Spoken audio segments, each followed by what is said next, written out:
For the most part, all of the individual films and shows of the MCU fit together beautifully. However, on more than a few occasions, some new technology has been brilliantly introduced into one of these installments. That ultimately leaves you wondering, well, why have they never brought that up again? Though I don't have the answer to that question, I have been given the task of bringing a number of these often overlooked, underappreciated, or just plain ignored pieces of balmy MCU tech to your attention once more. So let's get to it. I'm Gareth from WhatCulture.com, and here are the 10 most underused technologies in the MCU.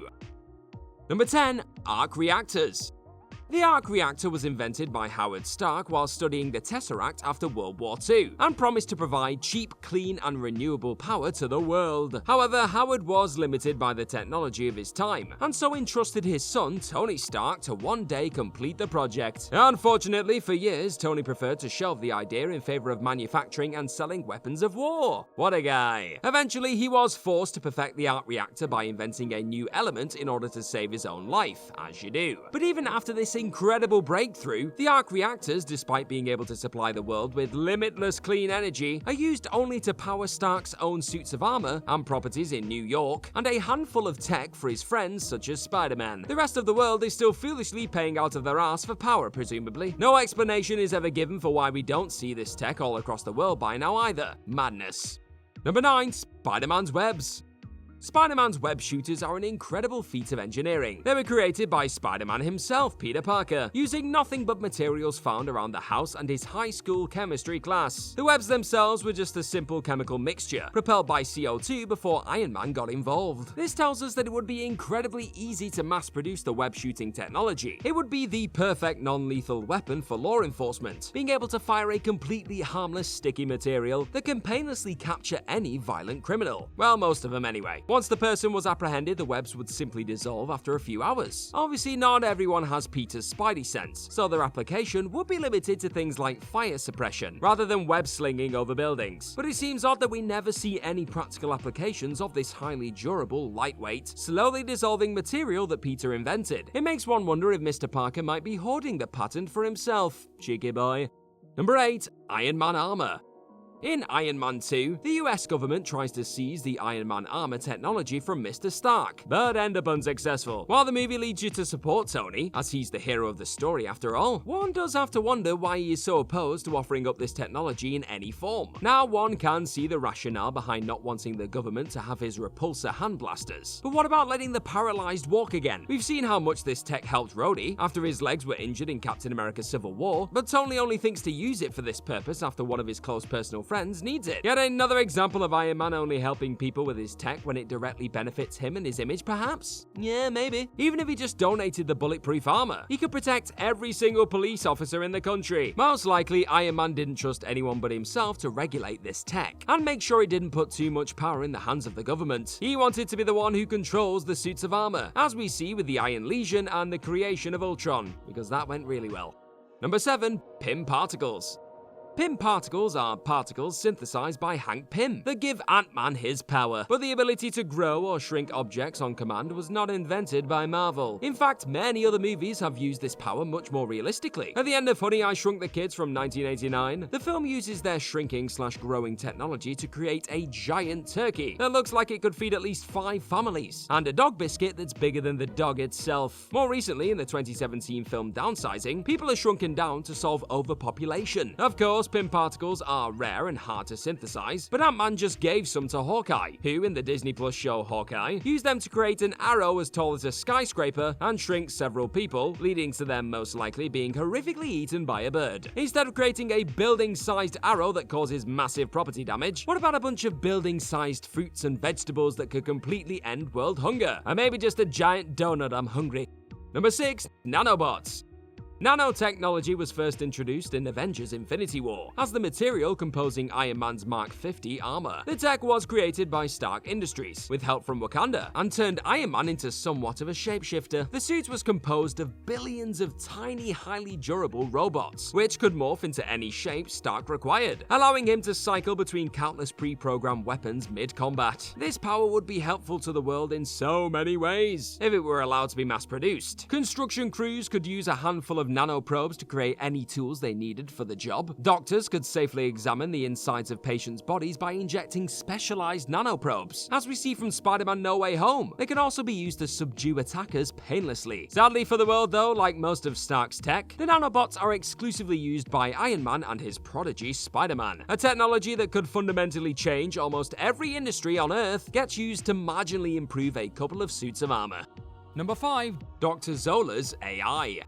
Dr. Arnim Zola was a scientist who worked for Hydra, studying the Tesseract and producing weapons of mass destruction for the Nazis during World War II. After the war, Zola began working for S.H.I.E.L.D. and used his position to secretly rebuild Hydra. Zola died in 1972, but interestingly, the Hydra scientists were able to transfer his mind into a complex computer system located at Camp Lehigh. This transfer into a digital brain was nearly perfect, and allowed him to continue his work with Hydra undetected underground. Zola was now practically immortal, albeit confined to one room. Upon discovering his computer brain, Captain America and Black Widow barely even react though. Okay, they were clearly a bit surprised by what they discovered, but not nearly as surprised as they should have been. Hydra was able to preserve one of their most valuable scientific minds for decades. Think of what could happen with a few copies of Stark's brain. There would be a new scientific revolution. This tech could even be implanted in Iron Man's suits and allow anyone to be brought back from the dead and move around freely. Now that is terrifying. You think at least somebody would be a little bit intrigued by the possibility of immortality, but no, apparently not. Number 4. Super Soldier Serum.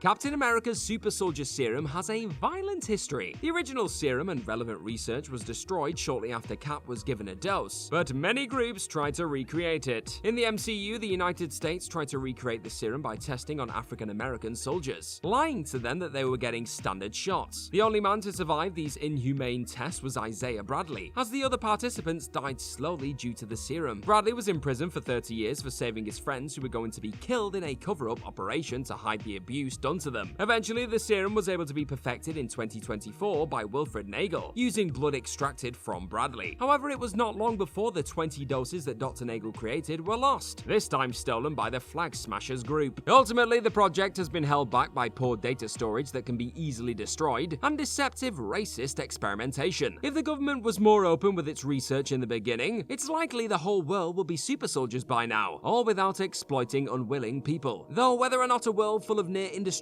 men and women sprinting around monuments would be a good combo is still up for debate. Number 3. Dr. Cho's Regeneration CRADLE. During the attack on the Hydra research base in Avengers Age of Ultron, Hawkeye was critically wounded and the Avengers called in Dr. Helen Cho to use her experimental new technology, the Regeneration Cradle, to heal him. The procedure was a total success, completely regenerating Clint's damaged tissue. This machine is so impressive that it was even able to create an entire body for Vision using vibranium. The possibilities for medical care are limitless. You could easily repair burns and cuts, maybe even regenerate eye tissue and restore sight. It's even possible, though not officially confirmed, that this device could regenerate lost limbs or other body parts if experimented further. But despite all of this, we never see the Avengers, or anyone for that matter, use this device again after this initial introduction. One would think with the amount of injuries happening to the Avengers, on a regular basis too, they would all have a regeneration cradle installed in their homes. But no, during Hawkeye, despite being saved by this tech in the past, Clint decides to just let his wounds heal the old-fashioned way. What a fool. Number 2. Tony Stark's Automatic Factory.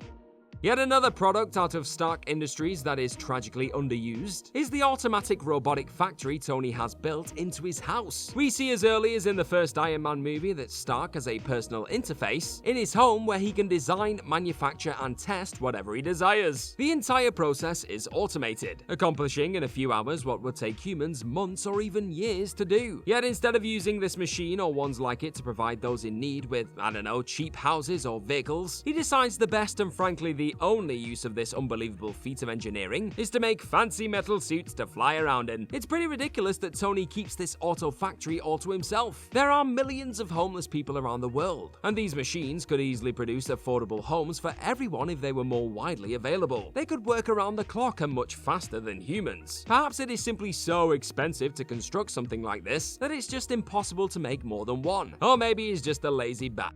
Number 1. Bath.